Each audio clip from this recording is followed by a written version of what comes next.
Seorang gadis kecil sedang berjalan di tengah taman miliknya dengan maksud hendak menikmati keindahan taman miliknya yang telah lama ia pelihara dengan susah payah. Tampaklah warna bunga yang beragam sangat elok sekali dipandang. Tanpa sengaja, di tepian sebuah bunga ia menemukan sebuah kepompong yang mungil. Kepompong ia tidak ingin mencabutnya karena ia ingin melihat proses perkembangan kupu-kupu ini. Berhari-hari ia tunggu hingga suatu hari sebuah lubang kecil muncul. Gadis remaja itu duduk dan mengamati beberapa jam di saat kupu-kupu itu berjuang memaksa dirinya melewati lubang kecil itu. Saat itu, sedikit bagian tubuh kupu-kupu sudah mulai keluar. Hari demi hari berlalu, gadis itu tampak sedih karena ia melihat tampaknya kupu-kupu itu berhenti membuat kemajuan. Kelihatannya kupu-kupu itu telah berusaha semampunya dan dia tidak bisa lebih jauh lagi berusaha. Akhirnya, gadis tersebut memutuskan untuk membantunya.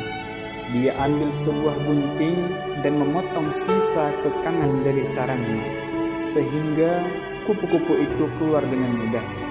Namun, kupu-kupu itu keluar dengan mempunyai tubuh yang gembul dan sayap-sayap kecil yang mengkerut.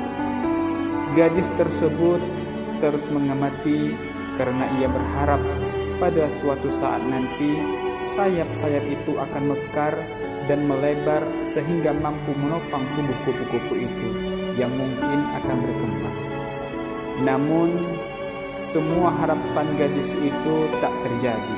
Kenyataannya, kupu-kupu itu menghabiskan sisa hidupnya merangkak dengan tubuh gembung dan sayap-sayap mengkerut.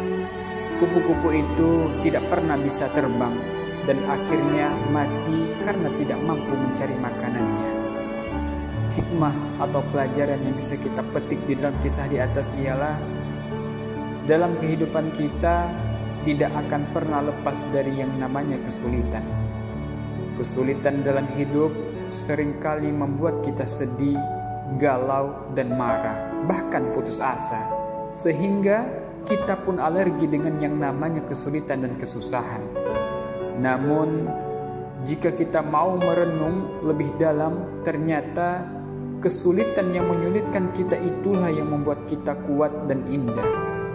Jiwa yang sabar, ikhlas, tawakal, dan pantang menyerah tidak mungkin lahir begitu saja tanpa melalui sebuah proses.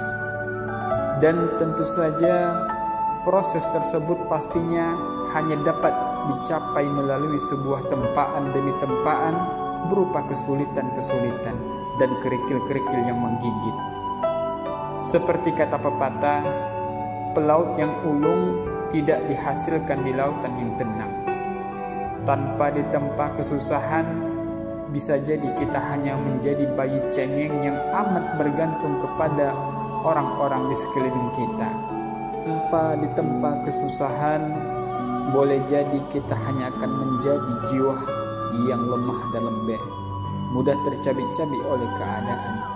Allah Subhanahu wa ta'ala berfirman, "Wa asa an takrahu syai'an wa huwa khairul lakum, wa asa an tuhibbu syai'an wa huwa syarrul lakum."